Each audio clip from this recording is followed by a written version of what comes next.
Bab 5980, dunia lain juga nyata.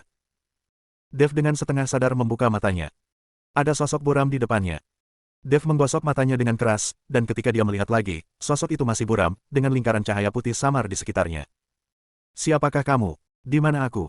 Dev bertanya dengan tatapan kosong. Ketika sosok itu berbalik, Dev terdiam, lalu berlari mendekat, memeluk sosok itu, dan menangis. Pasi, saya baru saja mengalami mimpi buruk. Dev merasa sangat takut dan sedih ketika mengingat kembali saat dipukuli oleh para preman itu dan tidak dapat menggunakan kemampuannya meskipun sudah berusaha sekeras mungkin. Tuan Si tersenyum tipis dan menepuk kepala Dev, anak bodoh, itu bukan mimpi. Bukan mimpi. Dev tercengang, bagaimana mungkin ini bukan mimpi? Dalam mimpi itu, tidak ada yang mengenali saya, dan tidak ada yang berani memukul saya. Itu bukan mimpi, itu adalah kehidupanmu yang lain. Jika kau bukan naga emas dalam wujud aslinya, apa yang baru saja kau lihat adalah duniamu. Kata Tuan Si. Dev terkejut, agak bingung. Jika aku tidak dalam wujud asliku sebagai naga emas, bukankah Suyuki dan Gullinger akan mengenaliku? Dev menatap tangannya. Tentu saja, jika kau bukan dari alam naga emas, kau tidak akan mendapatkan teknik konsentrasi pikiran. Tanpa teknik konsentrasi pikiran, kau hanyalah orang biasa. Jika kamu adalah orang biasa, hidupmu akan berubah. Pasi menjelaskan. Sekarang aku mengerti. Alasan aku bisa sampai sejauh ini bukan karena aku hebat, tetapi karena wujud sejati naga emasku dan karena ayahku hebat.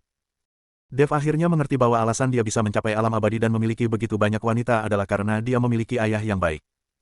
Seandainya dia hanya orang biasa, apalagi sampai ke alam abadi, bahkan di dunia fana sekalipun, gadis-gadis muda seperti Suyuki dan Gullinger tidak akan melirik Dev dua kali. Senang mengetahuinya. Seringkali, latar belakang seseorang menentukan seberapa tinggi mereka bisa mencapai di masa depan.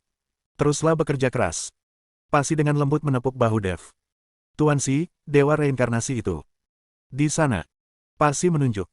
Dev kemudian memperhatikan bahwa tidak jauh dari situ, seorang pria parubaya yang tampak berusia sekitar 30 tahun, berkulit cerah dan berpenampilan rapi, sedang berlutut di tanah, gemetar.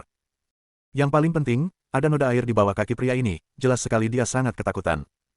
Apakah dia dewa reinkarnasi? Dev menatap orang di depannya, wajahnya penuh ketidakpercayaan. Orang ini sama sekali tidak tampak seperti penguasa reinkarnasi yang perkasa itu. Betapa kejamnya orang yang merintis jalan baru ini. Hahaha, dia bukan penguasa reinkarnasi, dia hanyalah suami hantu yang menggunakan gerbang reinkarnasi klan hantu untuk menipu dan memperdaya orang. Pasi tertawa terbahak-bahak. Klan hantu, Dev agak bingung. Dia belum pernah mendengar tentang klan hantu. Siklus surga dan kelahiran kembali jiwa sebenarnya adalah kemampuan ras hantu. Apakah kau masih ingat bahwa aku dapat menghidupkan kembali mereka yang jiwanya telah hancur? Pasi bertanya. Aku ingat, Tuan Si bisa memusnahkan jiwa orang dengan lambaian tangannya, dan dia juga bisa menghidupkan mereka kembali dengan lambaian tangannya yang lain. Dev mengangguk. Hahaha, sebenarnya aku tidak sehebat itu. Orang-orang yang jiwa dan rohnya telah hancur dan yang tidak lagi ada di tiga alam tidak akan pernah bisa dihidupkan kembali. Alasan mengapa kamu masih bisa merasuki seseorang yang jiwa dan rohnya telah hancur adalah karena setelah jiwa dan roh mereka hancur, mereka tidak benar-benar menghilang, tetapi dilemparkan ke divisi reinkarnasi klan hantu, itulah sebabnya mereka dapat dibangkitkan. Pasi melanjutkan penjelasannya, mengikuti arahan Dev. Tuan Si, apakah Anda mungkin anggota klan hantu? Tanya Dev, menatap Tuan Si dengan terkejut. Dia tidak pernah membayangkan bahwa Tuan Si berasal dari kelompok etnis lain. Aku bukan anggota klan hantu, tapi aku memiliki hubungan pribadi yang sangat baik dengan Raja Hantu. Setelah Tuan Si selesai berbicara, dia melirik penguasa reinkarnasi, mengingat hubungan pribadi saya dengan Raja Hantu Anda, saya akan mengampuni nyawa Anda hari ini. Namun, sudah takdir bahwa klan hantu Anda telah sampai pada titik ini. Terima kasih telah menyelamatkan hidupku. Sang Dewa Reinkarnasi buru-buru bersujud. Di mana jiwa-jiwa klan Hu? Bebaskan mereka segera. Dev menatap Dewa Reinkarnasi dan bertanya. Mereka sudah dipenjara di Biro Samsara, aku tidak bisa membebaskan mereka. Kata penguasa Samsara, tubuhnya gemetar. Tuan Si, Guru Hu telah berbuat baik kepada saya. Saya berjanji untuk menyelamatkan jiwa-jiwa bangsanya agar mereka dapat membangun kembali tubuh fisik mereka. Saya harap Anda dapat membantu saya menyelamatkan jiwa-jiwa anggota klan Hu. Dev menatap Tuan Si dengan ekspresi memohon. Biji wijen ini hanya mengajarkanmu cara mempermainkan wanita sekarang setelah kau terjerat dalam cinta, dia sebagian turut bertanggung jawab. Tuan Si menatap Dev dengan tajam. Dev tersipu dan berkata dengan agak canggung, ini tidak ada hubungannya dengan Guru Hu. Hanya saja, saya memang orang yang romantis. Hah, Tuan Si menghela napas, dan dengan lambaian lembut tangannya, ratusan sinar cahaya berbagai warna melesat ke langit dari negeri reinkarnasi. Baiklah, jiwa-jiwa klan Hu telah kembali. Terima kasih, Tuan Si. Dev sangat gembira lalu berkata, Tuan Si, karena Anda ada di sini, bisakah Anda membantu saya memulihkan Wan Jiansing dan memberi pelajaran kepada Patriark Klan Dewa? Wan Jiansing adalah kepala aula Istana Naga Surgawi saya. Lalu bagaimana dengan wanita senior Ciyun? Apakah kau membantunya menghidupkan kembali wanita itu? Aku tidak peduli. Tuan Si menatap Dev dengan tajam, kau berjanji akan melakukannya sendiri, jadi lakukan sendiri. Bukankah kau akan mencari kepala klan dewa dan memintanya untuk membebaskan Wan Jianxing? Saya. Dev membuka mulutnya, bertanya-tanya kapan dia akan mampu mengalahkan patriark klan dewa dengan kekuatannya saat ini. Aku mendengar bahwa dia memiliki kekuatan seorang dewa emas, padahal dia hanyalah seorang dewa surgawi biasa. Dia meninggal hanya dengan satu tarikan napas. Masalahnya sudah terselesaikan. Pergilah ke surga ke-13. Mulai sekarang, fokuslah lebih banyak pada kultivasimu. Kata Tuan Si. Aku baru berada di alam abadi surgawi. Untuk naik ke surga ke-13, seseorang perlu berada di alam abadi atas. Dan aku pernah mendengar. Sebelum Dev selesai berbicara, semuanya menjadi putih di depan matanya. Ketika ia dapat melihat segala sesuatu dengan jelas kembali, kesuraman tempat reinkarnasi di hadapannya telah lenyap, digantikan oleh tanah tandus. Pegunungan yang menjulang tinggi itu, seolah diinjak-injak oleh sesuatu, langsung runtuh. Tuan Si, Tuan Si. Dev berteriak, tetapi Tuan Si tidak terlihat dimanapun. Bab 5981, Masa Lalu Klan Hantu. Tuan Dev, makhluk perkasa itu sudah pergi. Suara itu mengejutkan Dev. Dev menoleh dan melihat bahwa dewa reinkarnasi masih berlutut di tanah. Dev buru-buru mengeluarkan pedang pembunuh naga dan menatap tajam ke arah penguasa reinkarnasi. Tuhan reinkarnasi, apa yang ingin engkau lakukan? Dev bertanya. Tuan Dev, saya baru ingat, kaki saya mati rasa karena berlutut, kata dewa reinkarnasi. Kalau begitu bangunlah. Dev mundur beberapa langkah. Terima kasih, Tuan Dev, penguasa reinkarnasi perlahan berdiri. Tuan Dev, nama saya Mingli. Saya bukan penguasa reinkarnasi. Saya hanya mencuri gerbang reinkarnasi dari klan saya. Saya meminta maaf kepada Bapak Chen atas segala kesalahan yang mungkin telah saya lakukan. Setelah berbicara, Mingli membungkuk 90 derajat kepada Dev. Melihat sikap Mingli yang sangat baik, dan tampaknya dia tidak akan menyerangnya, Dev menyimpan pedang pembunuh naga. Aku bertanya padamu, tempat apa ini? Dan bagaimana dengan klan hantumu? Dev bertanya pada Mingli. Tuan Si telah pergi, dan Dev masih memiliki banyak pertanyaan, jadi dia hanya bisa bertanya kepada Mingli. Begitu Dev selesai berbicara, Mingli dengan hormat membungkuk dan mulai berbicara secara rinci. Tuan Dev, tempat ini adalah ujung dari hutan belantara utara di surga ke-13. Mingli menunjuk ke pegunungan yang runtuh di kejauhan, suaranya diwarnai dengan rasa kesedihan dan keputusasaan, dan pegunungan yang runtuh ini awalnya merupakan wilayah klan penting dari klan hantu kita di surga ke-13. Surga ke-13. Dia baru berada di alam abadi surgawi, lalu bagaimana dengan persyaratan untuk mencapai surga ke-13? Bagaimana aku tiba-tiba bisa berada di surga ke-13? Dia belum mengucapkan selamat tinggal kepada Jin Buhuan, Li Baichuan, Du Guao, dan yang lainnya, dan dia juga belum sempat memberitahu Raja Iblis Awan Merah bahwa dia selamat. Dan para wanitanya. Tepat. Mingli mengangguk dan melanjutkan, adapun klan hantu kami. Itu cerita panjang. Dia berhenti sejenak, mengumpulkan pikirannya, lalu perlahan mulai berbicara, di alam surgawi yang luas, terdapat miliaran makhluk hidup dan berbagai ras. Selain ras umum seperti manusia, iblis, dan monster, ada juga beberapa ras kuno khusus, dan klan hantu. Kita adalah salah satunya. Klan hantu tidak terbentuk dari jiwa-jiwa orang mati, tetapi merupakan ras yang secara alami dekat dengan hukum reinkarnasi, kelahiran kembali, dan jiwa. Bangsa kita dilahirkan dengan kemampuan untuk berkomunikasi antara yang hidup dan yang mati, membimbing jiwa orang mati, dan mengendalikan sebagian dari proses reinkarnasi. Pada zaman kuno yang jauh, klan hantu merupakan kekuatan penting dalam menjaga ketertiban hidup dan mati di tiga alam. Diakui oleh Dao Surgawi, mereka mendirikan wilayah klan di berbagai surga untuk membimbing dan mengelola jiwa orang mati serta membantu mereka bereinkarnasi. Lalu mengapa itu terjadi belakangan? Dev memandang gunung-gunung yang runtuh di sekitarnya, maksudnya sudah jelas. Mingli tertawa getir, matanya berkilat penuh rasa sakit dan kebencian, kemunduran setelah puncak kejayaan adalah hukum alam. Tetapi kemunduran klan hantu bukanlah bencana alam, melainkan bencana buatan manusia.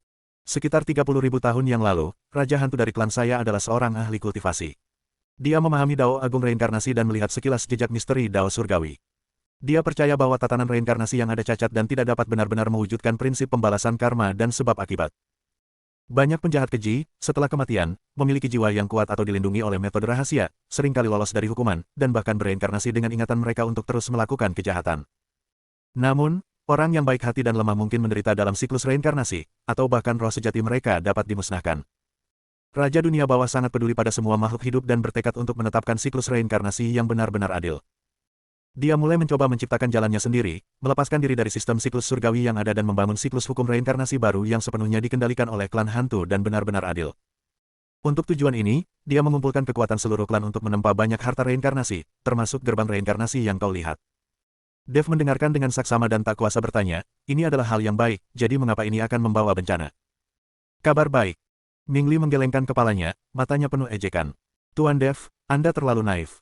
Menciptakan jalan baru berarti secara paksa memisahkan sebagian hukum reinkarnasi dari hukum surga yang ada dan membawanya di bawah kendali Anda. Ini sama saja dengan memutuskan otoritas Dao Surgawi dan menantang kekuatannya. Selain itu, banyak ras, sekte, dan bahkan individu yang kuat, yang telah mencapai tingkat kultivasi tinggi, tidak lagi puas dengan reinkarnasi biasa. Mereka mendambakan untuk bereinkarnasi dengan ingatan dan kultivasi mereka, atau bahkan untuk menghindari reinkarnasi dan hidup selamanya. Agar klan hantu dapat membangun siklus reinkarnasi yang benar-benar adil, itu berarti mencabut hak istimewa individu-individu kuat dan kekuatan-kekuatan besar ini dalam siklus reinkarnasi. Hal ini telah menyentuh terlalu banyak kepentingan yang sudah mapan. Surga tidak akan mengizinkan siapapun untuk menantang otoritasnya, dan kekuatan-kekuatan dahsyat itu tidak akan mengizinkan siapapun untuk mengganggu rencana mereka menuju keabadian. Dengan demikian, kampanye untuk memusnahkan ras iblis dimulai dengan pemahaman diam-diam dari semua pihak yang terlibat. Suara Ming Li merendah. Pertama, Dao Surgawi melepaskan gelombang reinkarnasi, menghambat kultivasi klan hantu dan menyebabkan keberuntungan klan mereka menurun. Segera setelah itu, dipimpin oleh beberapa dewa terkuat dan ras kuno pada waktu itu, puluhan kekuatan besar bersatu untuk melancarkan pembersihan besar-besaran terhadap klan hantu dengan alasan bahwa klan hantu berusaha untuk mengganggu Dao Surgawi, mengacaukan tatanan reinkarnasi, dan merencanakan pengkhianatan. Pertempuran itu, langit dan bumi hancur berkeping-keping, dan matahari serta bulan kehilangan cahayanya. Meskipun klan hantuku kuat, bagaimana mungkin kami dapat menahan pengepungan dan pemusnahan gabungan dari surga dan berbagai kekuatan? Wilayah klan yang tak terhitung jumlahnya runtuh, dan anggota klan binasa. Untuk melindungi tempat persembunyian anggota klannya, Raja Hantu menggunakan esensinya sendiri untuk meledakkan beberapa harta reinkarnasi, melukai musuh yang menyerang. Dengan parah. Namun, ia juga dimusnahkan sebagai akibatnya, hanya menyisakan secuil roh sejatinya yang tersegel jauh di dalam biro reinkarnasi, jatuh ke dalam tidur abadi. Setelah itu, klan hantu hancur berantakan, dan anggota yang tersisa berpencar dan melarikan diri, menyembunyikan identitas mereka dan tidak lagi berani menyebut diri mereka hantu. Sebagian besar harta reinkarnasi yang ampuh itu juga rusak atau hilang. Cabangku berhasil melarikan diri ke tempat tersembunyi di surga ke-13 dengan gerbang reinkarnasi yang rusak, di mana kami nyaris tidak selamat. Saat Ming Li berbicara, air mata menggenang di matanya, tetapi dia segera menahannya. Setelah 10.000 tahun pemulihan, cabang kami hampir tidak pulih sepenuhnya vitalitasnya. Namun, jumlah ahli klan telah berkurang, dan warisannya tidak lengkap, sehingga tidak lagi makmur seperti dulu. Aku adalah yang paling berbakat di antara generasi ini, dan para tetua memiliki harapan besar padaku. Mereka berharap aku dapat memperbaiki gerbang reinkarnasi, menemukan cara untuk memulihkan Raja Hantu, dan menghidupkan kembali klan hantu. Sebelum kami dapat memperbaiki gerbang reinkarnasi, tempat ini ditemukan. Pemandangan yang Anda lihat di hadapan Anda adalah sisa-sisa perang besar kala itu. Untungnya, orang-orang saya mempertaruhkan nyawa mereka untuk menyelamatkan saya, dan itu menyelamatkan hidup saya. Jadi kau membawa gerbang reinkarnasi ke surga ke-12. Dan kau bahkan berpura-pura menjadi penguasa reinkarnasi, mengumpulkan jiwa-jiwa untuk memperbaiki gerbang reinkarnasi. Dev mengerutkan kening. Bab 5982, Kekuatan Surga ke-13. Wajah Ming Li menunjukkan rasa malu dan sungkan, ya. Saat itu, klan kekurangan sumber daya, dan memperbaiki gerbang reinkarnasi membutuhkan sejumlah besar kekuatan jiwa. Terlebih lagi, karena kami ditemukan di wilayah klan di surga ke-13, tidak mungkin bagi saya untuk tinggal di surga ke-13. Surga ke-12 termasuk dalam alam bawah, di mana pengawasan Dao Surgawi relatif lemah, dan tingkat kultivasi tertinggi di sana tidak lebih dari alam abadi atas. Dengan kekuatanku dan kekuatan gerbang reinkarnasi, aku dapat bertindak secara rahasia. Rencana awalku adalah menggunakan keabadian dan berkah sebagai umpan untuk menarik para kultivator agar secara sukarela menawarkan kekuatan jiwa mereka, atau mengumpulkan jiwa-jiwa mereka yang gugur dalam pertempuran, sehingga aku bisa mengumpulkan energi yang cukup untuk memperbaiki gerbang reinkarnasi, lalu kembali diam-diam tanpa menimbulkan masalah. Orang-orang seperti Zhan E dan Sui Yuming tidak lebih dari pion yang haus kekuasaan. Aku memanfaatkan mereka, dan mereka rela melakukannya. Aku sama sekali tidak menyangka. Ming Li menatap Dev dan berkata sambil tersenyum kecut, akan bertemu denganmu, Tuan Dev, dan orang di belakangmu. Tuan Si. Dev terdiam sejenak. Dia bisa memahami kesulitan yang dialami Ming Li dan klan hantu, terkadang, untuk bertahan hidup dan bangkit kembali, mereka tidak punya pilihan selain melakukan hal-hal luar biasa. Namun, pemahaman tidak sama dengan persetujuan. Merupakan fakta bahwa klan hantu menyebabkan kekacauan di surga ke-12 dalam upaya mereka untuk memperbaiki gerbang reinkarnasi, yang mengakibatkan banyak korban jiwa. Apakah jiwa-jiwa klan Hu benar-benar dikirim ke biro reinkarnasi? Dev mengganti topik pembicaraan. Benar sekali. Ming Li dengan cepat menjawab, Tuan Si sangat kuat, dia telah menyelamatkan mereka semua dan mengirim mereka kembali ke tempat asal mereka. Tuan Dev, yakinlah, jiwa keluarga Hu utuh dan tidak rusak. Mereka hanya menjalani satu siklus reinkarnasi, yang bahkan mungkin bermanfaat bagi kultivasi mereka di kehidupan selanjutnya. Dev mengangguk, beban berat terangkat dari hatinya. Permintaan guru Hu akhirnya terpenuhi. Dia memandang sekeliling lanskap yang sunyi, merasakan energi spiritual yang sangat besar dan murni serta tekanan hukum dari surga ke-13, yang jauh lebih mendalam daripada surga ke-12, dan pikirannya dipenuhi dengan berbagai macam pikiran. Tuan Si mengirimku langsung ke surga ke-13. Sepertinya dia berpikir tidak ada lagi yang bisa kupelajari di surga ke-12. Dev merenung dalam hati, surga ke-13, titik awal alam tengah, ini adalah panggung yang benar-benar luas. Tapi, dia memikirkan orang-orang yang masih menunggu kabar darinya di surga ke-12. Jin Buhuan, Li Baichuan, dan Du Guao pasti masih menunggu dengan cemas di luar puncak reinkarnasi, kan? Lalu ada Raja Iblis Awan Merah, yang sudah lama bersamaku, tapi sekarang dia pergi tanpa mengucapkan selamat tinggal. Dia pasti sangat kecewa, dan mungkin bahkan berpikir bahwa aku telah binasa di gerbang reinkarnasi. Tidak, kita harus menemukan cara untuk mengirimkan pesan kepada mereka. Dev menatap Ming Li, apakah kau punya cara untuk menghubungi surga ke-12? Atau, bisakah kau mengirimku kembali? Ming Li tampak khawatir, Tuan Dev, menyeberangi penghalang antara dua dunia sangatlah sulit dan membutuhkan jalur atau token khusus. Saya bisa turun melalui gerbang reinkarnasi karena jimat pemecah batas yang diwariskan dalam klan saya, tetapi jimat itu hanya dapat digunakan sekali dan menjadi tidak efektif setelah itu. Adapun komunikasi, hukum di kedua alam berbeda, dan metode komunikasi biasa sama sekali tidak dapat menembus penghalang tersebut. Melihat ekspresi kecewa Dev, Ming Li berpikir sejenak lalu berkata, namun, Tuan Dev tidak perlu terlalu khawatir. Karena Tuan Si mengirim Anda ke surga ke-13, dia pasti punya alasan. Sahabat-sahabat surga ke-12, mungkin Tuan Si memiliki rencana lain. Selain itu, dengan kultivasi dan potensi Anda saat ini, Tuan Dev, tinggal di surga ke-12 memang memiliki beberapa keterbatasan. Surga ke-13 menawarkan lebih banyak peluang dan lebih kondusif untuk pertumbuhanmu. Setelah kamu mencapai kesuksesan besar dalam kultivasimu, kamu dapat dengan mudah kembali ke surga ke-12. Dev menghela napas, menyadari bahwa Ming Li benar. Pasti selalu memiliki pertimbangan sendiri ketika melakukan sesuatu. Tidak ada gunanya khawatir sekarang. Hal yang paling mendesak adalah beradaptasi dengan lingkungan surga ke-13 secepat mungkin dan meningkatkan kekuatanku. Ngomong-ngomong, kau bilang ini adalah tepi gurun gelap utara. Seberapa banyak yang kau ketahui tentang 13 langit? Kemana aku harus pergi sekarang? Tanya Dev. Karena baru saja tiba, dia tidak tahu apapun tentang 13 surga dan perlu mencari pemandu. Semangat Ming Li kembali pulih, dan dia berkata, Tuan Dev telah datang kepada orang yang tepat. Meskipun klan hantu kami telah mengalami kemunduran, kami telah beroperasi di sini selama bertahun-tahun dan memiliki pemahaman yang cukup baik tentang wilayah utara 13 langit. Surga ke-13 sangat luas dan tak terbatas, lebih dari 10 kali ukuran total 12 surga di alam bawah. Kekuatan-kekuatan di sini kompleks dan saling terkait. Ada sekte-sekte kuno dan klan-klan yang kuat, kerajaan iblis yang perkasa, keluarga-keluarga terpencil yang misterius, dan tentu saja, ada juga keturunan klan-klan kuno seperti kita yang telah mengalami kemunduran. Secara umum, 13 langit dapat dibagi menjadi 5 wilayah utama, wilayah timur, benua abadi biru, tempat berdirinya banyak sekte kultivasi manusia. 10.000 pegunungan iblis di wilayah barat adalah wilayah ras iblis, benua api surgawi di wilayah selatan memiliki lingkungan yang keras, makhluk berelemen api yang melimpah, dan sumber daya mineral. Wilayah utara adalah dataran es gelap utara tempat kita berada. Iklimnya dingin dan sumber daya relatif langka, tetapi hal ini juga menjadikannya relatif damai, tempat berkumpulnya banyak kekuatan kecil, kultivator independen, dan klan yang sedang mengalami kemunduran. Wilayah tengah benua suci Tianyuan adalah wilayah yang paling makmur dan memiliki energi spiritual paling melimpah. Wilayah ini dikendalikan bersama oleh beberapa kekuatan terkuat. Kita sekarang berada di tepi dataran es gelap utara.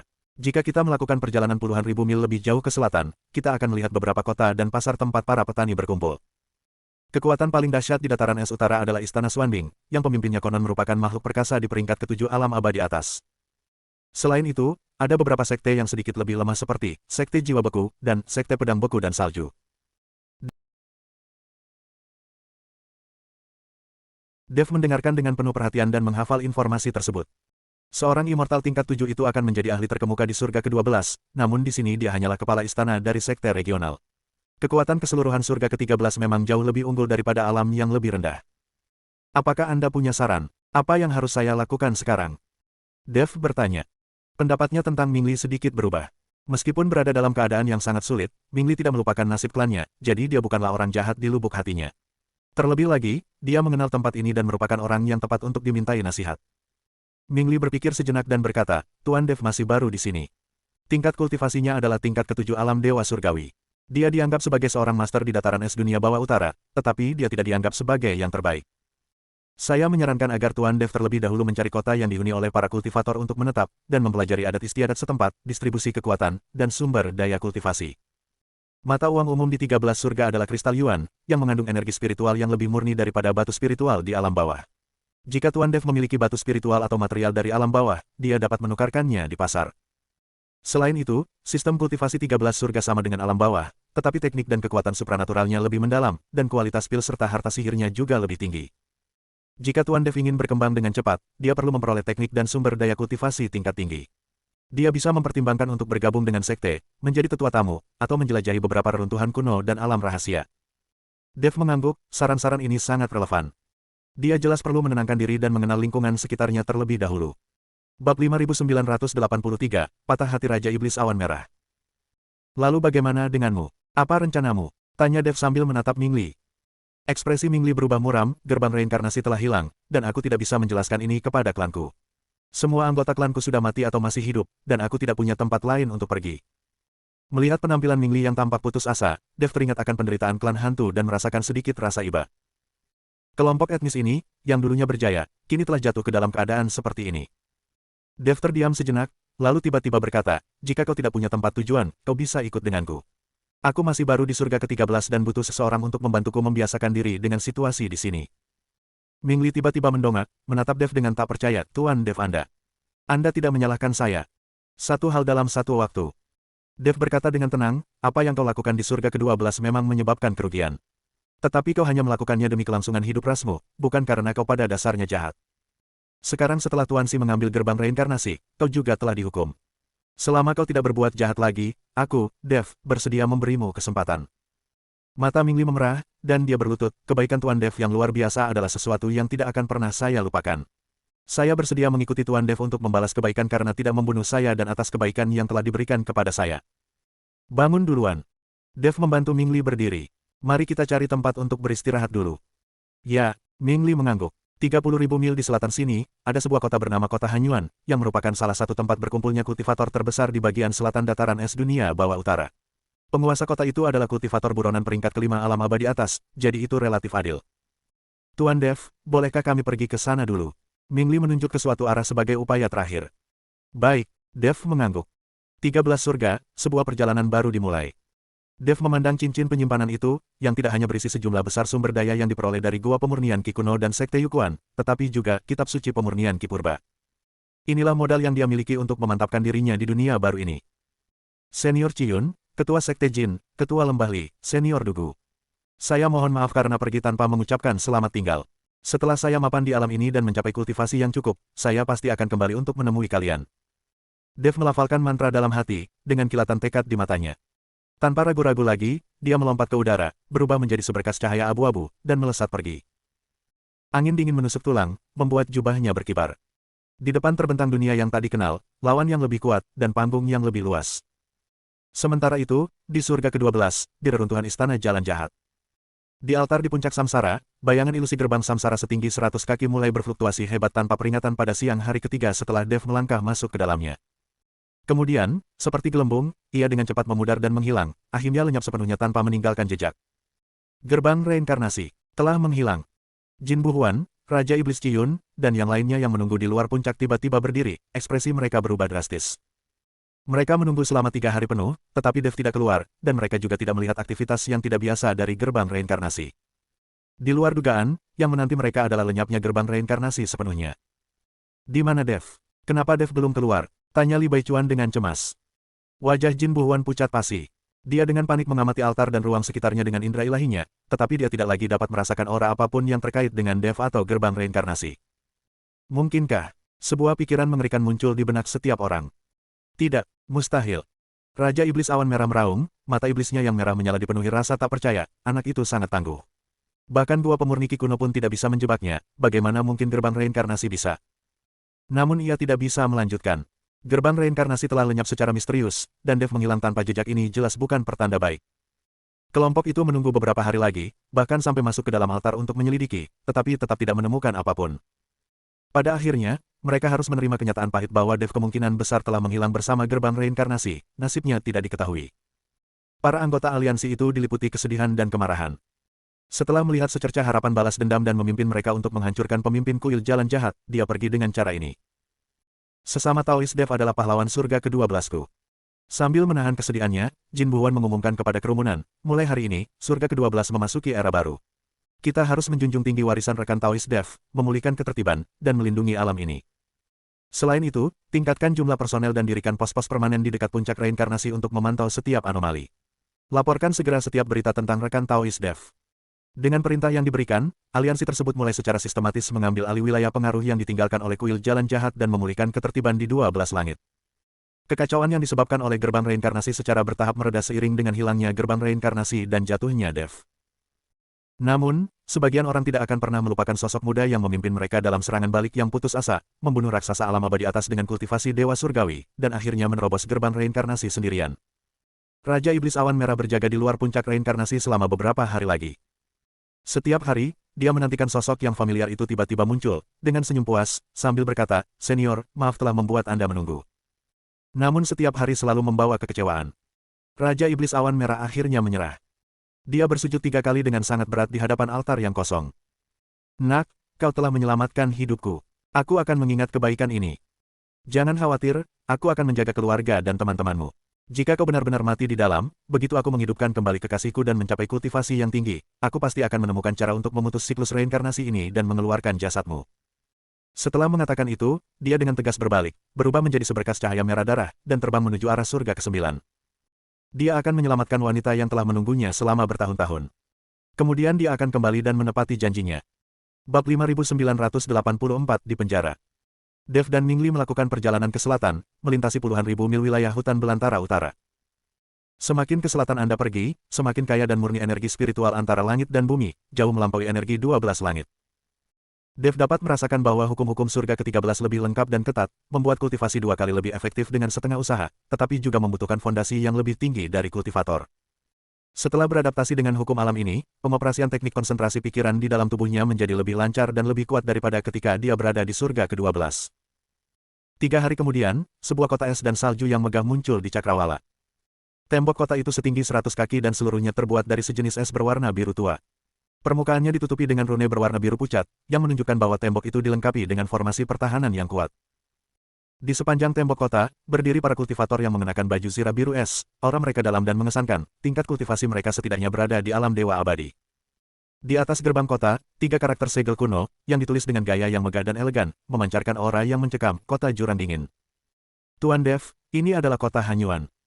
Mingli menjelaskan, kota ini memiliki sejarah lebih dari 10.000 tahun dan merupakan salah satu tempat berkumpulnya para kultivator terpenting di bagian selatan dataran es dunia bawah utara, dengan lebih dari 100.000 penduduk tetap. Penguasa kota Hanyuan Zenren adalah kultivator buronan yang kuat di peringkat kelima alam abadi atas. Konon, ia menerima warisan abadi kuno di usia mudanya, dan kekuatannya tak terukur. Selain itu, ia relatif adil dan tidak ikut campur dalam konflik antara kekuatan besar. Oleh karena itu, banyak kultivator buronan dan sekte kecil bersedia menetap di sini. Dev mengangguk, dan keduanya berjalan menuju gerbang kota. Puluhan penjaga memeriksa orang-orang di gerbang kota. Pemimpinnya adalah seorang pria kekar dengan bekas luka di wajahnya, aura yang garang, dan wajah penuh bekas luka. Tingkat kultivasinya telah mencapai peringkat kedua alam abadi atas. Dev terdiam. Di surga ke-13, bahkan alam abadi pun telah menjadi sekadar penjaga gerbang. "Berhenti." Pria berwajah penuh bekas luka itu menghentikan Dev dan temannya, menatap mereka dari atas ke bawah. "Wajah asing. Dari mana kalian berasal? Apa yang membawa kalian ke kota ini?" Dev berkata dengan tenang, "Dev, seorang kultivator pengembara, dan ini temanku, Mingli. Kami baru saja tiba di dataran es utara dan ingin tinggal di kota untuk sementara waktu guna membiasakan diri dengan lingkungan sekitar." Seorang kultivator nakal. Pria berbekas luka itu menatap Dev dengan curiga, memfokuskan pandangannya padanya. Penguasa kota baru-baru ini mengeluarkan perintah untuk menyelidiki secara ketat semua kultivator dari luar. "Apakah Anda memiliki identitas? Atau, adakah yang dapat membuktikan asal-usul Anda?" Dev sedikit mengerutkan kening. Kredensial identitas. Mereka baru saja datang dari surga ke-12, jadi bagaimana mungkin mereka memiliki identitas surga ke-13? Mingli dengan cepat melangkah maju, mengeluarkan sebuah domino hitam dari sakunya, dan berkata sambil tersenyum, "Saudaraku, kami berasal dari kedalaman hutan belantara utara. Nenek moyang kami adalah keluarga kecil yang jumlahnya semakin berkurang, yang hidup terpencil di hutan belantara, bercocok tanam. Ini adalah lambang keluarga leluhur kami. Kali ini, kami telah keluar dari pegunungan untuk memperluas cakrawala dan mencari peluang."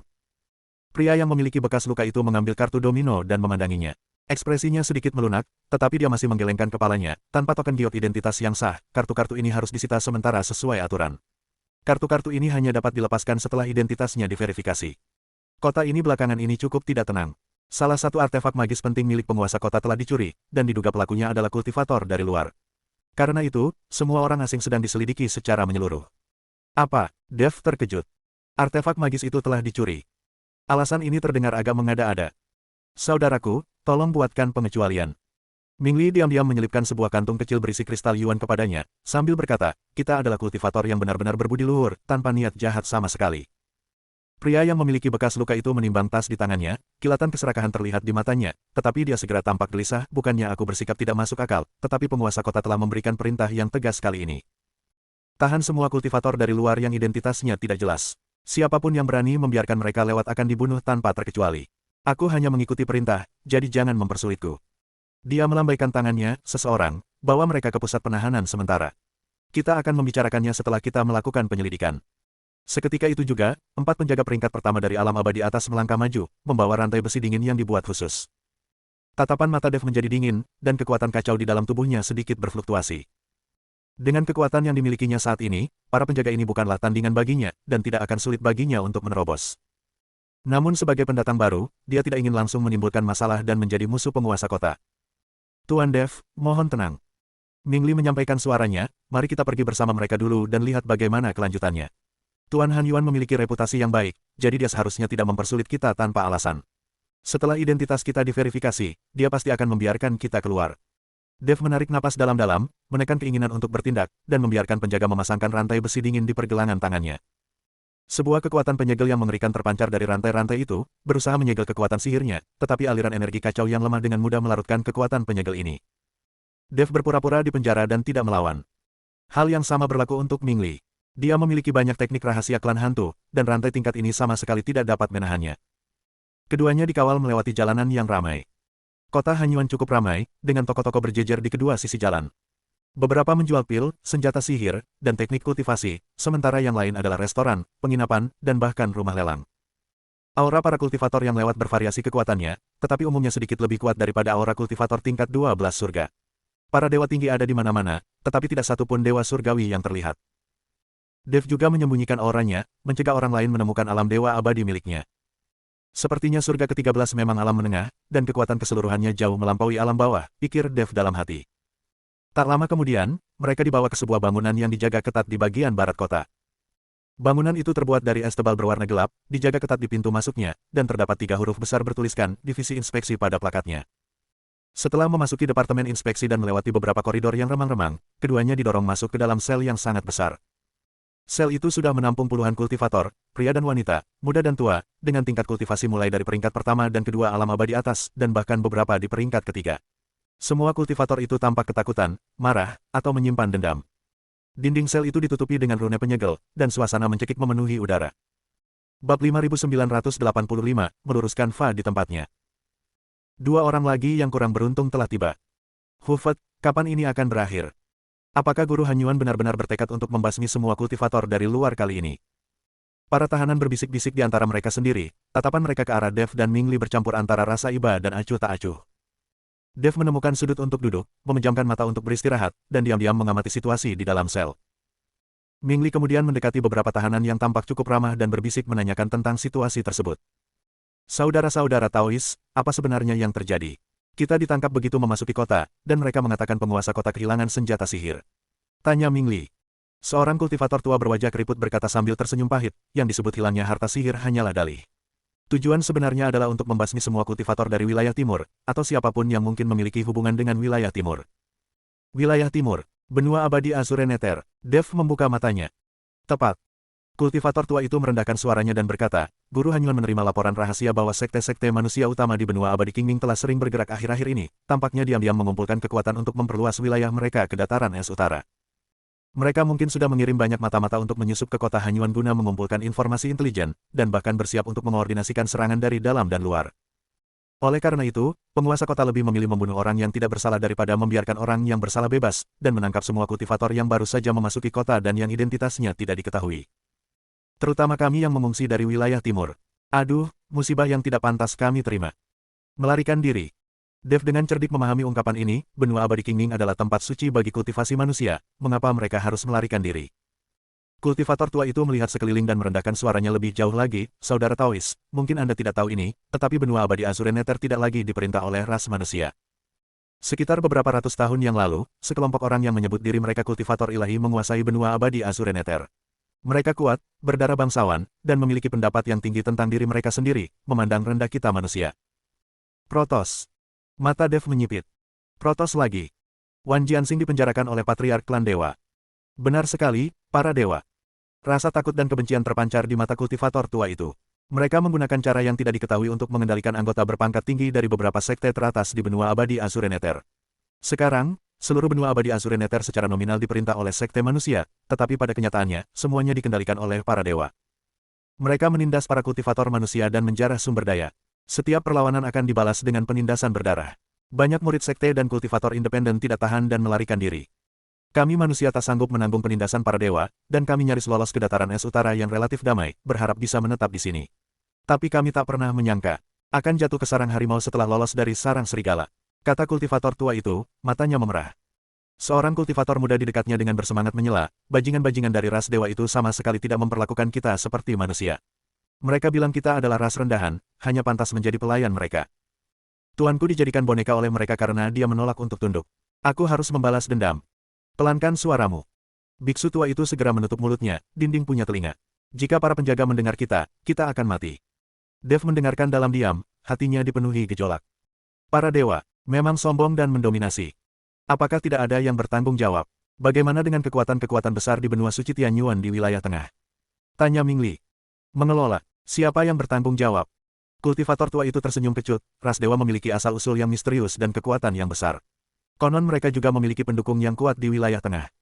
Selain itu, mereka tidak secara langsung memerintah benua abadi Azureneter di permukaan, tetapi secara tidak langsung mengendalikannya dengan mengendalikan sekte-sekte manusia. Kekuatan-kekuatan besar itu tidak peduli dengan apapun yang menyangkut mereka. Selama kepentingan inti mereka tidak dilanggar, siapa yang akan membela kita, para kultivator dan sekte kecil? Keheningan mencekam menyelimuti sel itu. Tepat saat itu, pintu penjara terbuka dengan keras, dan sekelompok penjaga berwajah garang bergegas masuk. Semuanya, berdiri, berbaris. Kepala penjaga itu berteriak dengan tegas. Apa yang kau lakukan? Apakah kau akan membiarkan kami keluar? Tanya seseorang penuh harap. Biarkan mereka keluar. Kapten penjaga itu menyeringai jahat, penguasa kota telah memerintahkan agar semua yang dicurigai sebagai mata-mata dibawa ke panggung eksekusi di ujung utara kota dan dieksekusi di tempat, sebagai peringatan bagi orang lain. Apa? Kami tidak bersalah. Kami bukan mata-mata. Tuan Hanyuan, Anda tidak bisa membunuh orang-orang yang tidak bersalah secara sembarangan. Sel itu diliputi kekacauan, dipenuhi dengan teriakan, sumpah serapah, dan permohonan belas kasihan. Diam. Kapten penjaga mencambuk kultivator yang paling berisik, merobek kulitnya hingga terbuka. Berani mengeluarkan suara lagi, dan kau akan dieksekusi seketika. Bawa mereka semua pergi. Para penjaga menyerbu maju seperti serigala, memasangkan borgol yang lebih berat pada setiap tahanan dan menyeret mereka keluar dari sel dengan paksa. Tatapan mata Dev sedingin es. Awalnya dia berniat menunggu identitasnya diverifikasi, tetapi sekarang tampaknya penguasa kota Hanyuan bertekad menggunakan ini sebagai alasan untuk membersihkan kultivator dari luar. Karena itu, dia tidak bisa hanya duduk dan menunggu kematian. Pak Chen, apa yang harus kita lakukan? Ming Li bertanya secara telepati, secerca niat membunuh terpancar di matanya. Meskipun dia adalah anggota ras hantu, dia bukanlah seseorang yang bisa dibantai begitu saja. Kita lihat saja bagaimana perkembangannya, jawab Dev dengan tenang. Rombongan itu dikawal melewati jalan-jalan yang dingin dan berangin kencang, lalu menuju ke utara kota. Sejumlah orang yang menyaksikan kejadian itu berkumpul di kedua sisi jalan, menunjuk dan berdiskusi, tetapi tidak ada yang berani maju untuk menghentikan mereka. Jelas sekali, penguasa kota Hanyuan memegang otoritas absolut di kota Hanyuan. Tak lama kemudian, semua orang dibawa ke sebuah panggung tinggi yang besar. Bab 5986 orang ini jelas bukan orang yang sederhana. Platform tinggi itu terbuat dari es hitam berusia ribuan tahun, memancarkan aura yang mengerikan. Di tengahnya berdiri pilar-pilar es tebal yang tertutup noda darah merah gelap. Inilah, platform eksekusi, tempat para penjahat kelas berat dieksekusi di kota Hanyuan. Di bawah panggung, ribuan kultivator telah berkumpul, termasuk penduduk kota Hanyuan dan orang luar, semuanya menyaksikan pertunjukan tersebut. Tepat di depan panggung tinggi itu, terdapat singgasana giok es, yang kini kosong. Jelas sekali, Tuan Kota Hanyuan Zhenren belum tiba. Berlututlah. Para penjaga dengan paksa menjatuhkan tahanan itu ke tanah, menghadap ke arah singgasana.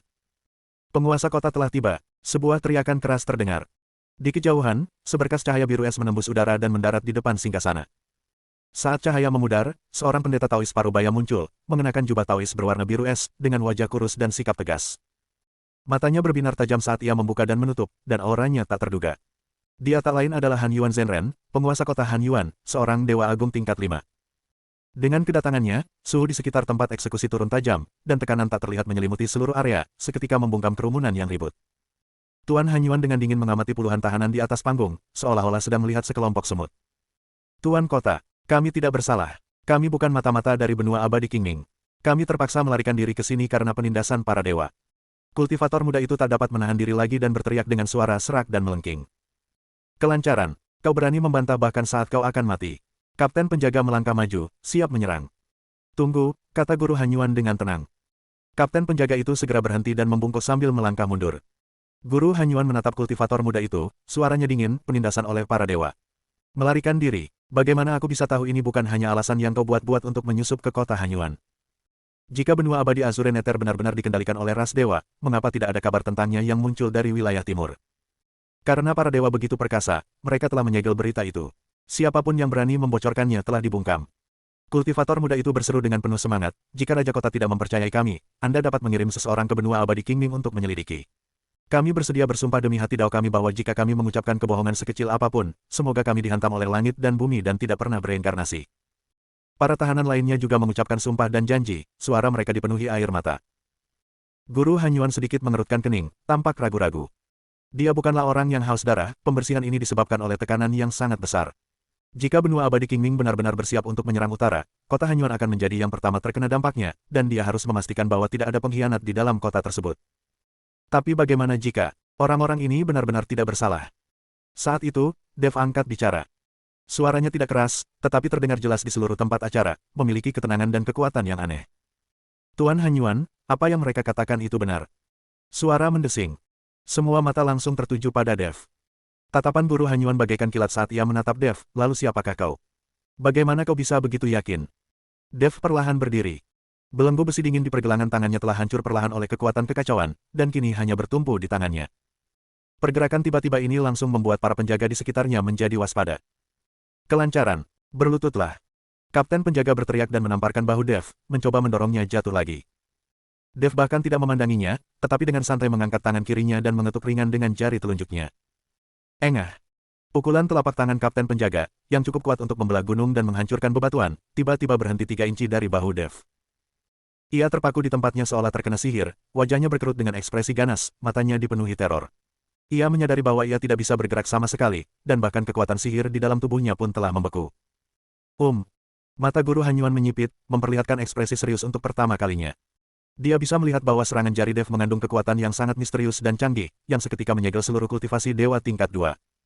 Selain itu, tingkat kultivasi Dev terungkap segera setelah dia bergerak, dia sebenarnya adalah dewa surgawi tingkat 7.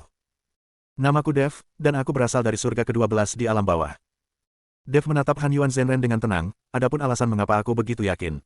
Itu karena aku memiliki dendam lama terhadap klan dewa. Dengan sekali jentikan pergelangan tangannya, rantai besi dingin yang terpasang longgar itu hancur sedikit demi sedikit, berubah menjadi serpihan es yang berhamburan di udara. Pada saat yang sama, aura kekacauan yang luas, tak terbatas, dan tampaknya meliputi segalanya perlahan-lahan terpancar dari dirinya. Aura ini tidak mendominasi, tetapi membuat semua kultivator yang hadir, termasuk manusia sejati Hanyuan, merasakan tekanan yang berasal dari tingkat kehidupan mereka. Kekuatan macam apa ini? Guru Hanyuan merasa terguncang. Dia telah berlatih selama ribuan tahun dan telah melihat berbagai macam teknik dan kekuatan supranatural, tetapi dia belum pernah merasakan kekuatan yang begitu unik dan mendasar. Kekuatan kekacauan. Dev berkata dengan tenang, penguasa kota seharusnya dapat merasakan bahwa kekuatan ini pada dasarnya berbeda dari kekuatan reinkarnasi dan ras dewa. Jika aku benar-benar mata-mata untuk benua abadi Azure Nether, mengapa aku harus mengolah kekuatan yang tidak sesuai seperti ini? Guru Hanyuan tetap diam. Memang, aura kekuatan kekacauan terlalu unik, tidak seperti sistem kultivasi manapun yang dikenal, dan mustahil merupakan penyamaran. Adapun mereka, Dev menunjuk ke arah para tahanan dan berkata, jika penguasa kota tidak mempercayai saya dapat menjamin mereka. Jika kemudian terbukti bahwa salah satu dari mereka adalah mata-mata, saya, Dev, bersedia menerima hukuman apapun.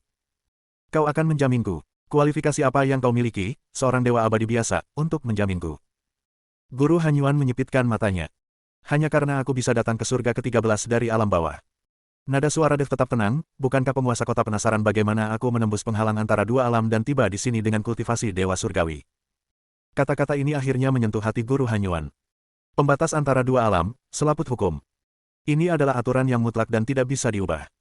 Para kultivator dari alam bawah, kecuali mereka mencapai alam dewa atas atau memiliki pemahaman yang cukup tentang hukum-hukumnya, tidak akan bisa mencapai alam menengah. Memaksa masuk hanya akan berujung pada kehancuran oleh hukum alam.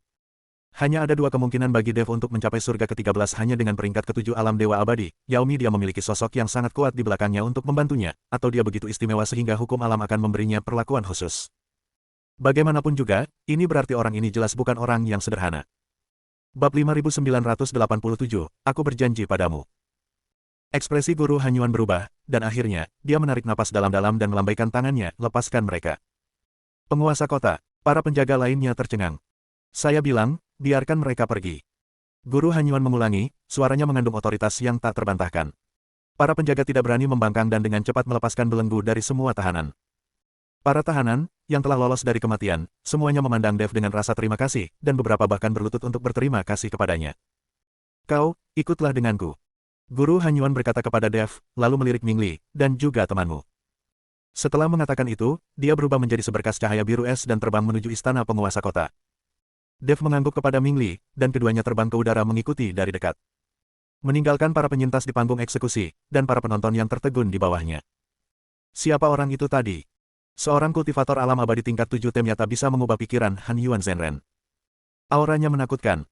Sepertinya dunia akan segera berubah di kota Hanyawan. Aula utama rumah besar penguasa kota, tempat para tamu diterima.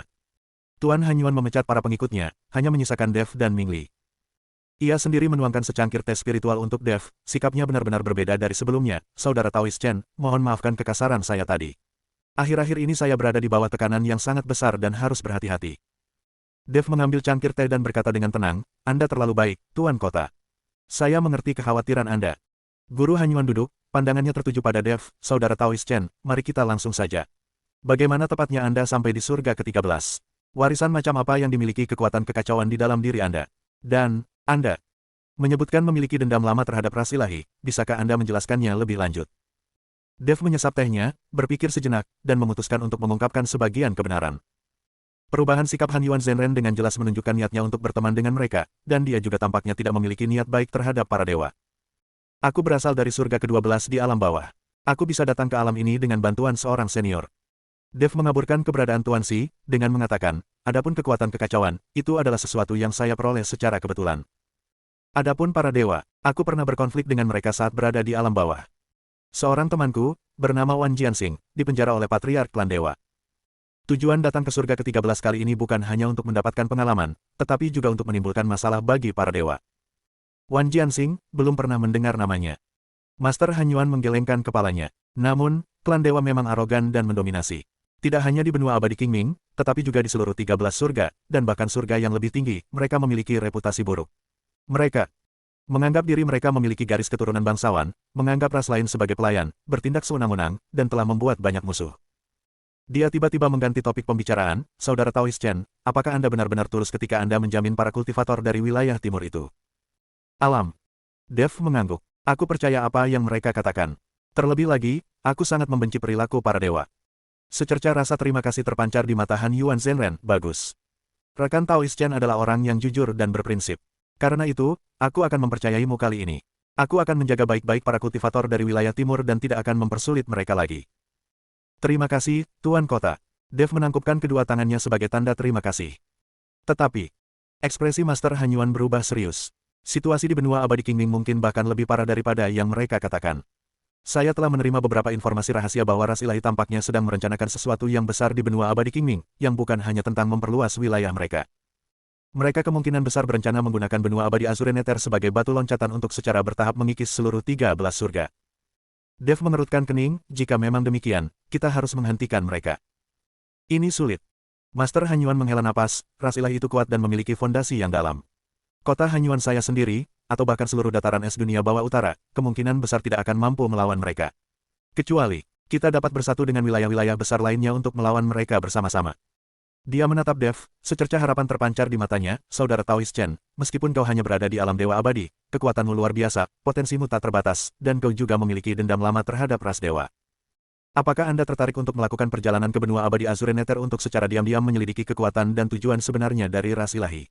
Jika kita dapat memperoleh bukti yang meyakinkan, saya kemudian dapat menghubungi pasukan wilayah pusat dan wilayah besar lainnya untuk menghadapi mereka bersama-sama. Hati Dev tergerak. Dia sudah berencana pergi ke benua abadi Qingming untuk mencari senior Musa, dan menyelidiki situasi klan dewa juga merupakan bagian dari rencananya. Sekarang setelah Guru Hanyuan mengajukan permintaan dan menawarkan dukungannya, segalanya akan jauh lebih mudah.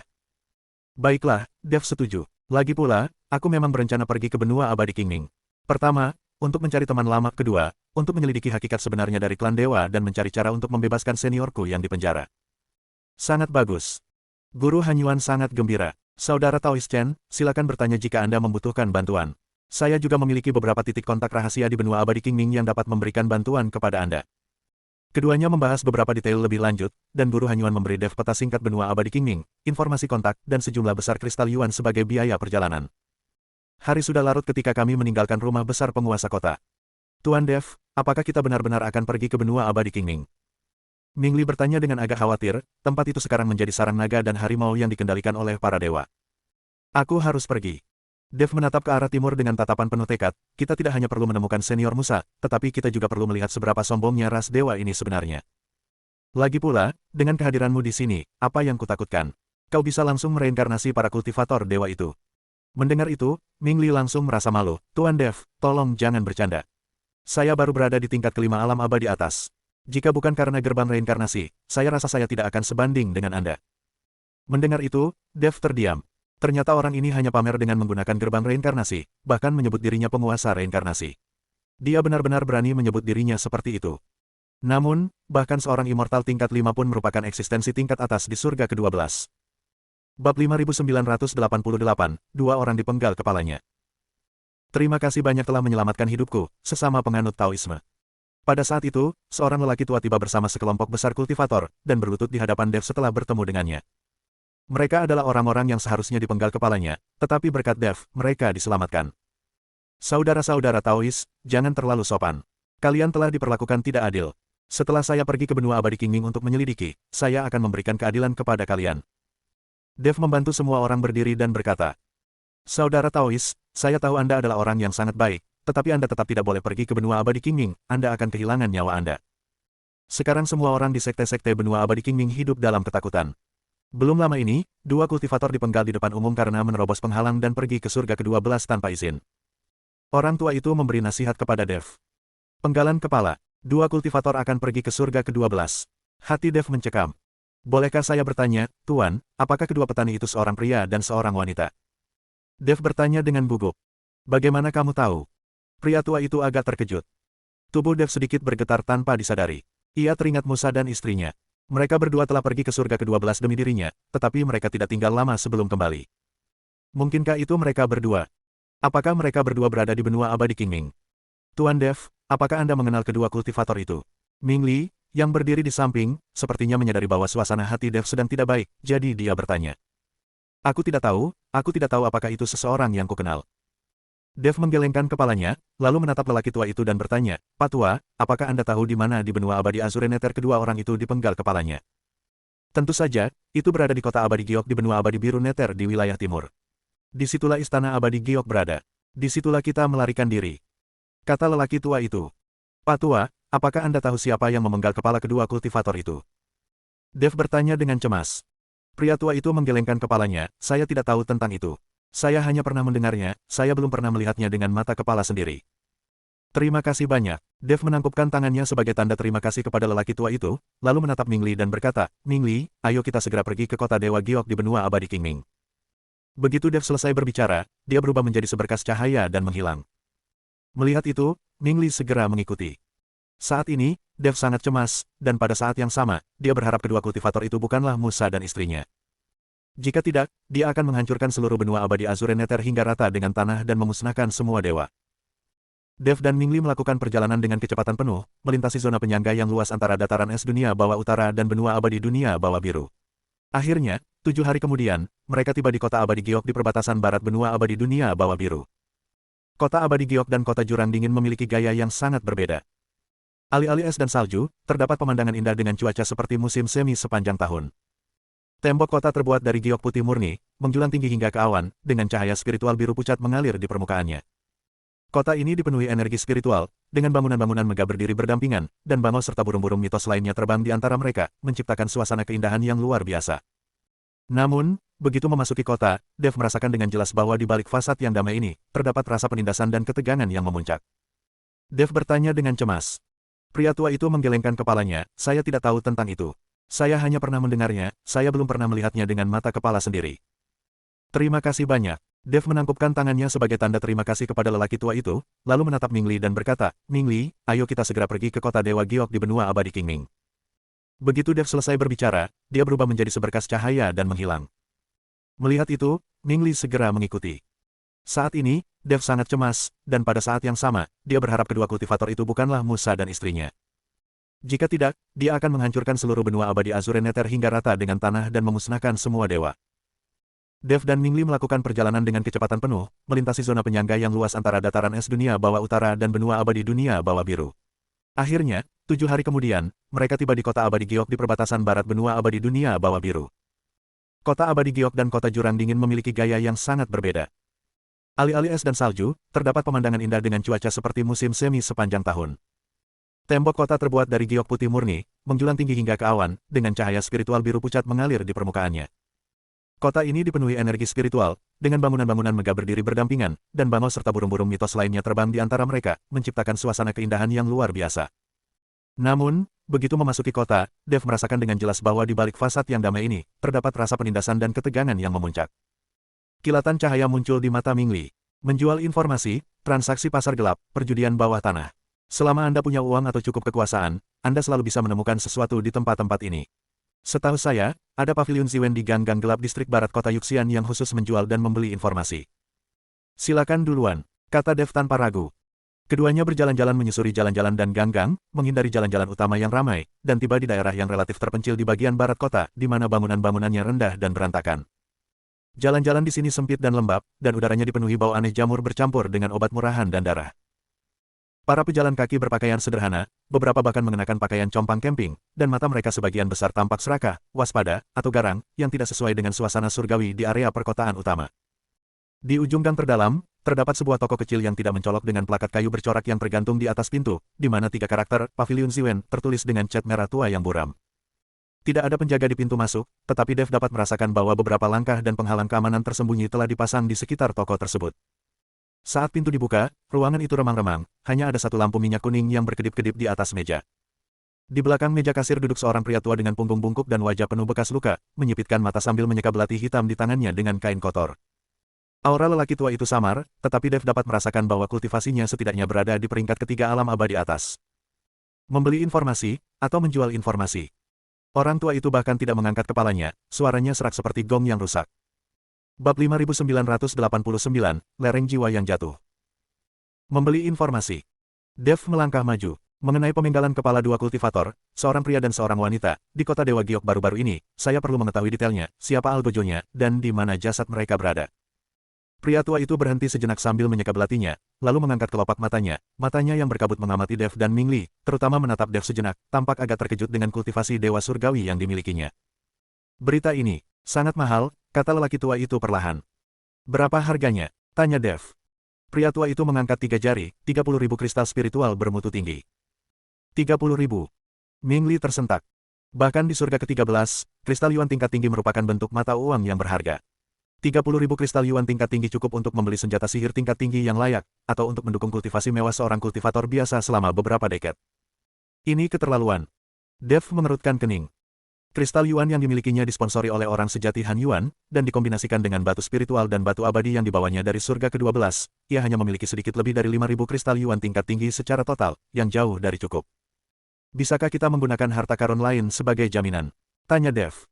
Pria tua itu menggelengkan kepalanya, toko kami hanya menerima kristal yuan, kami tidak menawarkan kredit atau jaminan. Kilatan dingin muncul di mata Dev, dan kekuatan kacau di dalam tubuhnya berfluktuasi samar-samar. Saat itu dia sangat cemas, dan karena keadaan dipersulit oleh orang lain, dia hampir tidak mampu menahan keinginan untuk menginterogasi mereka secara paksa. Tuan Dev. Ming Li dengan cepat mengirim pesan telepati untuk menghentikannya, tempat ini dijaga ketat, dan tingkat kultivasi orang tua ini tidak diketahui. Dia mungkin juga memiliki pendukung yang kuat. Jika kita melakukan tindakan paksa, keadaan bisa menjadi buruk.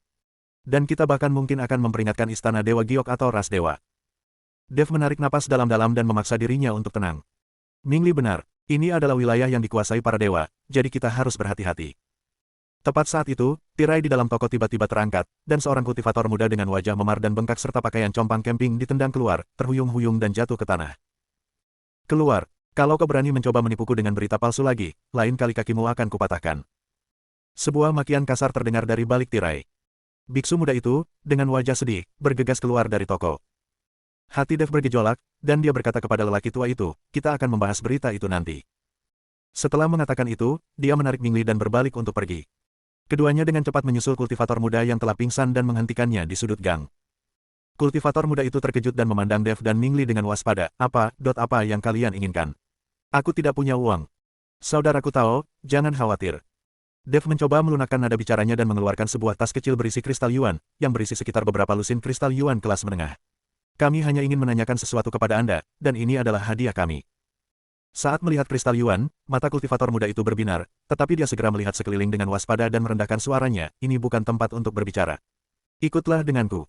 Dia memimpin Dev dan pria lainnya melewati labirin berkelok-kelok hingga mereka tiba di sebuah gubuk terbengkalai yang lebih bobrok dan hampir roboh. Apa yang ingin kalian berdua tanyakan? Kultivator muda itu menutup pintu dan bertanya dengan penuh harap, matanya sering melirik kantung kristal yuan di tangan Dev. Apa yang kau ketahui tentang pemenggalan kepala dua kultivator, seorang pria dan seorang wanita, baru-baru ini di kota Dewa Giok? Tanya Dev langsung. Wajah kultivator muda itu langsung pucat pasi, dan dia menggelengkan kepalanya berulang kali, aku tidak tahu. Aku tidak tahu apa-apa. Ini adalah sesuatu yang tidak bisa kau tanyakan, atau kau akan kehilangan kepalamu. Dev menyerahkan kantong kristal yuan kepadanya, asalkan kau memberitahuku, ini milikmu.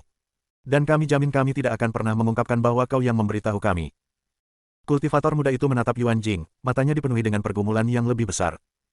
Dia jelas membutuhkan uang itu, tetapi lebih takut lagi jika sampai terlibat masalah. Dev malah memperkeruh keadaan, kami hanya ingin mengetahui garis besarnya, seperti lokasi eksekusinya. Itu seharusnya tidak dianggap sebagai rahasia besar, kan? Begitu kami mengetahui lokasinya, kami akan mencari cara untuk menyelidikinya sendiri. Kultivator muda itu menggertakkan giginya, meraih kantung kristal yuan, dan berkata dengan suara cepat, eksekusi akan berlangsung di lereng jiwa jatuh, 300 mil di sebelah timur kota. Di sanalah istana Dewa Giok menangani penjahat kelas berat, tempat itu sangat menyeramkan. Konon katanya jiwa-jiwa orang yang terbunuh di sana di penjara, takkan pernah bereinkarnasi. Hanya itu yang kutahu, aku benar-benar tidak tahu apa-apa lagi. Kumohon berhenti bertanya. Setelah mengatakan itu, dia membukakan pintu dengan kasar seperti kelinci yang terkejut dan lari tanpa menoleh ke belakang. Lereng yang menghancurkan jiwa, penjara jiwa. Saat Dev merenungkan kata-kata ini, kegelisahannya semakin kuat. Musa senior dan istrinya sangat terampil dalam bercocok tanam. Jika itu hanya pemenggalan kepala biasa, mereka mungkin masih memiliki peluang untuk bertahan hidup dengan metode mereka. Namun di tempat berbahaya seperti itu yang secara khusus menargetkan jiwa. Tuan Dev, apa yang harus kita lakukan sekarang? Tanya Mingli. Ayo kita pergi ke Valen Sol Slope. Dev menyatakan dengan tegas, entah mereka hidup atau mati, aku akan menemukan jejak mereka. Tanpa menunda lebih lama, keduanya segera meninggalkan kota dan melaju kencang ke arah timur. 300 mil hanyalah jarak yang pendek bagi mereka. Ketika Dev melihat tempat yang dikenal sebagai lereng jiwa yang jatuh, hatinya merasa sedih. Itu adalah area dataran rendah yang landai di antara dua gunung tandus. Luasnya tidak besar, tetapi dipenuhi aura yang mencekam, menyeramkan, dan mematikan. Lereng bukit itu diselimuti lapisan kabut abu-abu sepanjang tahun, sehingga sulit bagi sinar matahari untuk menembus. Tanahnya tandus, dan warnanya merah gelap yang suram, seolah-olah telah ternoda darah berkali-kali. Di udara, samar-samar terdengar ratapan dan kutukan yang tak terhitung jumlahnya, tangisan yang tak berdaya dari jiwa-jiwa yang telah binasa di sini selama bertahun-tahun dan yang jiwanya terpenjara. Di tengah lereng itu berdiri beberapa pilar batu hitam berlumuran darah, dengan rantai tebal berukir rune melilit di sekelilingnya. Tempat itu jelas merupakan lokasi eksekusi. Dev menekan gejolak emosi dan amarah di hatinya lalu mendarat di lereng. Tanah di bawah kakiku terasa lembut dan lengket, seolah-olah aku sedang menginjak daging yang membusuk. Ratapan hantu yang selalu hadir menjadi semakin jelas, menusuk jiwanya seperti jarum, tetapi dengan mudah diblokir oleh kekuatan kekacauan. Dia berjalan mendekat ke pilar-pilar batu hitam dan memeriksanya dengan cermat. Selain noda darah lama, terdapat juga banyak bekas luka baru di pilar batu tersebut. Terdapat bekas seret di tanah, bekas hangus dari mantra, dan beberapa potong pakaian yang rusak dan tidak biasa. Dev mengambil sepotong kain. Kain itu ditenun dari sutra ulat sutra yang sangat kuat yang dicampur dengan sejenis sutra spiritual berelemen es, dan masih mempertahankan aura yang samar namun murni. Aura ini, agak mirip dengan aura magis yang lembut, tenang, dan damai yang terpancar dari senior Musa, tetapi juga tampak lebih lemah dan lebih kacau. Fragmen lainnya membawa energi seperti kayu yang lembut, tenang, dan bersemangat, yang sesuai dengan perasaan yang dipancarkan oleh istri Musa. Bab 5990, balas dendam adalah suatu keharusan. Itu mereka, benar-benar mereka. Tangan Dev yang memegang pecahan-pecahan itu sedikit bergetar, kukunya hampir menusuk telapak tangannya. Meskipun dia memiliki firasat, ketika akhirnya dia memastikannya, rasa sakit yang luar biasa dan amarah yang meluap-luap hampir menguasainya. Senior Musa, orang yang ia selamatkan di tangga surgawi, yang muncul di saat genting di surga ke-12, membimbingnya ke gua pemurniki kuno dan mengungkapkan rahasia alam surgawi, seorang senior yang lembut dan tak terduga. Dan istrinya, yang baru saja dibangkitkan dan penuh harapan untuk masa depan. Kejadian itu benar-benar terjadi di lereng jiwa yang jatuh yang kotor dan menyeramkan ini. Di mana mayatnya? Mengapa tidak ada mayat? Setelah mengamati sekeliling dengan saksama, Ming Li bertanya dengan bingung. Sekalipun seseorang dipenggal kepalanya, tubuhnya tetap harus ditinggalkan. Sekalipun sudah ditangani, seharusnya masih ada jejak yang tersisa. Dev memaksakan diri untuk tenang, dan menyebarkan indera ilahinya, memindai seluruh lereng jiwa yang jatuh inci demi inci. Tak lama kemudian, ia menemukan fluktuasi spasial yang sangat halus di bawah dasar pilar batu. Fluktuasi ini disamarkan oleh aura kematian dan kebencian yang pekat, seandainya dia tidak memiliki indera yang tajam dan kekuatan kekacauan, dia hampir tidak akan mampu mendeteksinya. Ada sesuatu di bawah sana.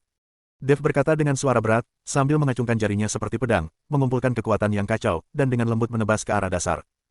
Asteris mendesis. Asteris. Dasar batu hitam yang kokoh itu mudah dipotong, memperlihatkan sebuah lubang dalam dan sempit yang memanjang ke bawah, sehingga hanya satu orang yang dapat melewatinya dalam satu waktu. Aura kematian dan kebencian yang lebih pekat dan murni, bercampur dengan sedikit kekuatan spasial yang aneh, menyembur keluar dari gua. Tepi pintu masuk gua dilengkapi dengan sistem penyembunyian dan penyegelan yang sangat canggih.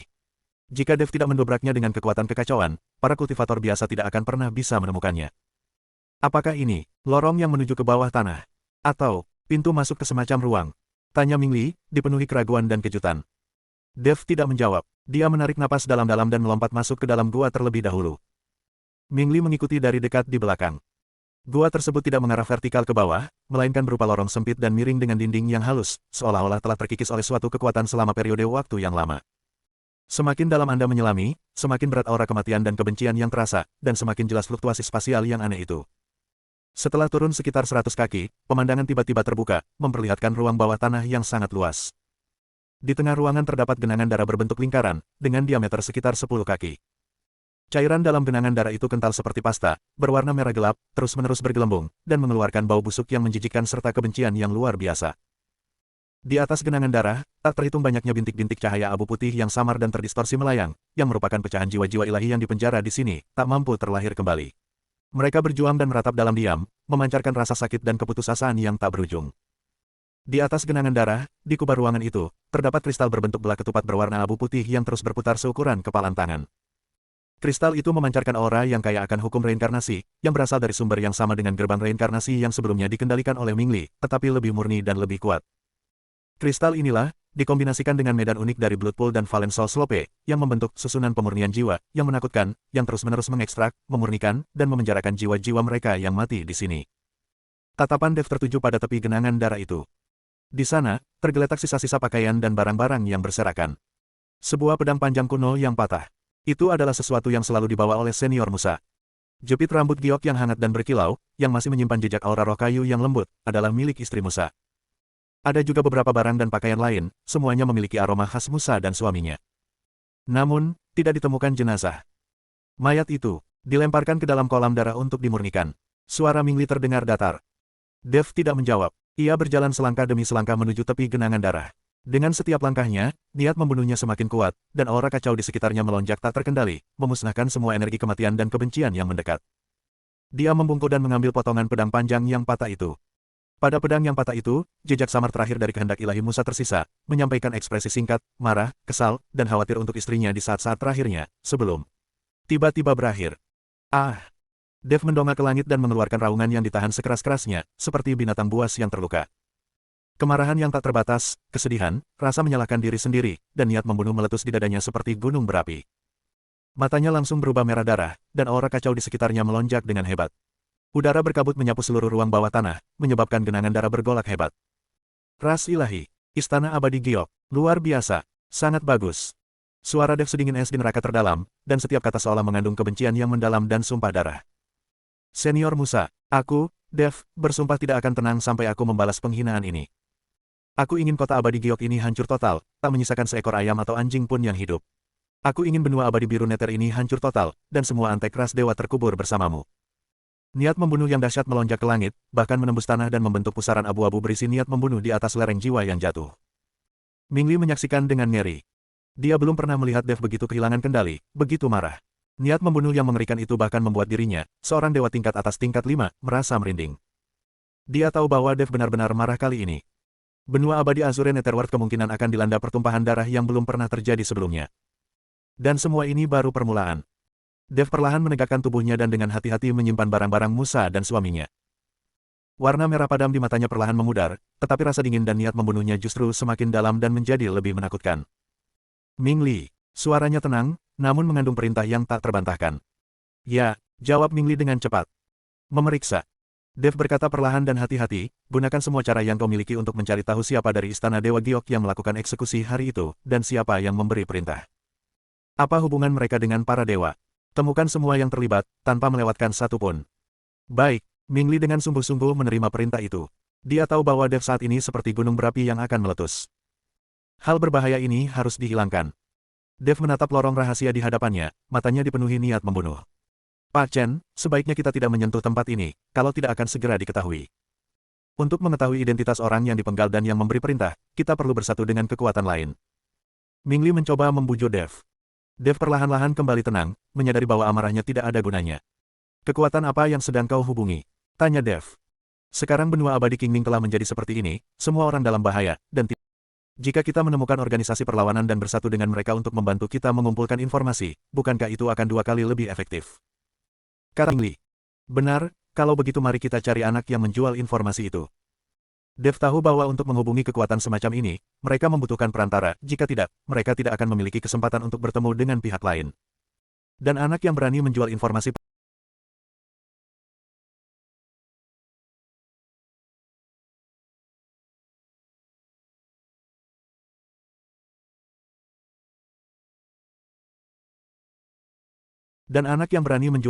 palsu di Pavilion Ziwen itu adalah pilihan yang tepat. Bab 5991, kata-kata bukanlah bukti. Dev dan Ming Li kembali ke gang gelap di distrik barat kota Dewa Giok dan menemukan gubuk yang terbengkalai. Kultivator muda itu bersembunyi di dalam rumah sambil menghitung kristal Yuan miliknya ketika ia melihat keduanya kembali. Ia sangat ketakutan hingga hampir menumpahkan kristal Yuan ke seluruh lantai. Kalian berdua siswa senior, hanya itu yang saya tahu, tidak ada gunanya bertanya lebih banyak lagi. Dia berkata dengan gemetar. Dev tidak mengatakan apapun, tetapi hanya mengeluarkan tas kain yang lebih besar dan meletakkannya di tanah. Tas itu sedikit terbuka, memperlihatkan setidaknya 500 kristal unsur berkualitas tinggi dan beberapa botol pil penyembuhan dan pengembangan diri yang sangat baik. Mata biksu muda itu langsung membelalak, dan napasnya menjadi cepat. Kami di sini bukan untuk mempersulit Anda. Suara Dev tenang, namun mengandung kekuatan yang tak terbantahkan. Kita perlu menemukan kekuatan-kekuatan di dalam kota Dewa Giok yang secara diam-diam melawan ras dewa dan penindasan Istana Dewa Giok. Karena kau berkeliaran di sini, mencari nafkah dengan menjual berbagai macam informasi, kau pasti punya koneksi. Mata kultivator muda itu berkecamuk, dia melirik Yuan Jing, lalu ke mata Dev yang dalam dan tajam. Lalu dia menjilat bibirnya yang kering dan pecah-pecah, senior. Hal semacam ini, jika tidak ditangani dengan benar, benar-benar bisa merenggut nyawa Anda, dan bahkan jiwa Anda bisa dibawa ke lereng jiwa yang jatuh. Itulah mengapa kami mendatangi mereka. Ming Li menyela, kita memiliki tujuan yang sama. Kristal Yuan dan pil ini adalah hadiahmu dan tanda terima kasih atas perkenalannya. Akan ada hadiah yang lebih besar setelah masalah ini selesai. Hadiah yang besar pasti akan menarik minat orang-orang pemberani. Kultivator muda itu menggertakkan giginya, meraih tas kain itu dan memasukkannya ke dalam pelukannya, sambil berbisik, ikutlah denganku, jangan bersuara dan jangan melihat ke sekeliling. Dia memimpin Dev dan pria lainnya menyusuri lorong-lorong yang seperti labirin, terkadang memanjat reruntuhan, terkadang merangkak masuk ke terowongan tersembunyi. Setelah berjalan kaki selama setengah jam penuh, kami tiba di tempat yang tampak seperti rumah-rumah mewah terbengkalai milik sebuah keluarga kaya. Rumah-rumah di sini tinggi, tetapi sebagian besar bobrok, ditumbuhi tanaman rambat, dan tampak tak bernyawa. Biksu muda itu berhenti di depan sebuah halaman dengan pintu yang setengah rusak dan mengetuk kusen pintu secara berirama, 3 ketukan panjang dan 2 ketukan pendek. Sesaat kemudian, pintu berderit terbuka sedikit, dan sepasang mata waspada mengintip keluar. Monyet, apakah itu kamu? Siapa mereka? Sebuah suara berat terdengar dari balik pintu. Saudara Leopard, ini seseorang yang kutemukan dan ingin bergabung dengan kita. Dia punya beberapa orang tangguh. Kultivator muda itu, yang dijuluki Monyet, merendahkan suaranya dan berkata, dia membawa hadiah yang berlimpah, dia benar-benar tertarik untuk melakukan sesuatu yang besar. Ada keheningan sesaat di dalam, lalu pintu perlahan terbuka, dan seorang pria berotot dengan bekas luka di wajahnya menyingkir, masuklah, cepat. Halaman dalam itu sangat luas, dan di dalamnya terdapat dunia tersembunyi yang terawat dengan baik dan memiliki jejak fluktuasi susunan yang samar, mengisolasi atmosfer dan suara dari dalam dan luar. Beberapa kultivator yang tersebar sedang bermeditasi atau membersihkan senjata mereka di sudut-sudut ruangan. Ketika seseorang masuk, mereka semua melirik orang itu dengan saksama. Pria yang memiliki bekas luka itu, saudara macan tutul, menuntun mereka melewati halaman depan menuju halaman belakang yang lebih tenang. Seorang wanita tinggi yang mengenakan pakaian biru muda berdiri di halaman, membelakangi mereka, menatap sekelompok bambu hijau. Wanita itu perlahan berbalik, memperlihatkan wajah yang cantik namun gagah dan angkuh, dengan mata tajam seperti elang, dan tingkat kultivasinya jelas berada di peringkat keempat alam abadi atas. Bos, monyet membawa dua orang bersamanya, katanya mereka ingin bergabung dengan kita, kata macan tutul dengan hormat. Tatapan wanita itu menyapu Dev dan Mingli, berhenti sejenak pada Dev. Dev sengaja menyembunyikan tingkat kultivasinya, sementara kultivasi Dewa Agung tingkat 5 Mingli tidak sepenuhnya disembunyikan, sehingga kombinasi ini tampak agak aneh. Siapakah kamu? Mengapa kamu mencari kami? Wanita itu berbicara, suaranya dingin dan jelas. Monyet itu buru-buru melangkah maju, membungkuk dan mengendus-endus saudari Liansing. Kedua senior ini ingin menanyakan tentang Istana Dewa Giok dan klan ilahi, terutama tentang masalah di lereng jiwa yang jatuh beberapa waktu lalu. Mereka menawarkan harga yang sangat tinggi. Kurasa mereka bukan mata-mata, jadi. Mata wanita bernama Liansing berubah dingin saat dia menyelasi monyet, apakah kau ikut campur urusan lereng jiwa yang jatuh? Monyet, kau semakin tidak mengerti aturan. Monyet itu gemetar ketakutan. Dev melangkah maju, menangkupkan kedua tangannya, dan berkata, Saudara Taois, mohon jangan salahkan dia. Saya Dev, dan ini Mingli. Kami menanyakan tentang lereng jiwa yang jatuh karena dua orang yang dipenggal kepalanya kemungkinan adalah teman lama saya. Permusuhan ini tidak dapat didamaikan. Tidak ada jalan kembali bagi saya, Istana Abadi Giok, dan ras dewa di baliknya. Saya mendengar bahwa ada orang-orang yang berpikiran sama di sini, jadi saya datang untuk mengunjungi mereka. Saya di sini bukan untuk memata-matai, tetapi hanya untuk bekerja sama. Liansing menatap Dev, seolah mencoba memahami kebenaran dari tatapan matanya.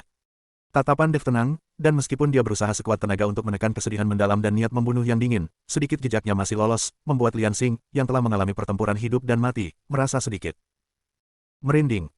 Kata-kata bukanlah bukti. Liansing berkata dengan tenang, siapa tahu kau adalah umpan yang dikirim oleh Istana Dewa Giok untuk memancing kami keluar. Kami telah kehilangan cukup banyak saudara akhir-akhir ini. Kita bisa membuat nazar kepada surga, kata Mingli. Sumpah kepada surga. Bibir Liansing melengkung membentuk senyum mengejek. Di benua abadi Qingming, tempat pengaruh para dewa semakin dalam, masih belum diketahui apakah dao surgawi masih seadil sebelumnya. Terlebih lagi, ada celah dalam sumpah. Dev sedikit mengerutkan kening, lalu apa yang dibutuhkan agar kau percaya padaku, sesama penganut Tao. Liansing berbalik dan memandang ke arah rumpun bambu yang rimbun, ikutlah denganku, mari kita cari tempat yang aman untuk berbicara. Ia berjalan lebih dulu menuju hutan bambu. Dev dan Mingli saling bertukar pandang lalu mengikutinya. Monyet itu ingin mengikuti, tetapi dihentikan oleh tatapan mata macan tutul. Hutan bambu itu tampak biasa saja, tetapi begitu Dev melangkah masuk, dia langsung merasakan ruangnya sedikit terdistorsi dan arah aliran energi spiritual menjadi tidak biasa.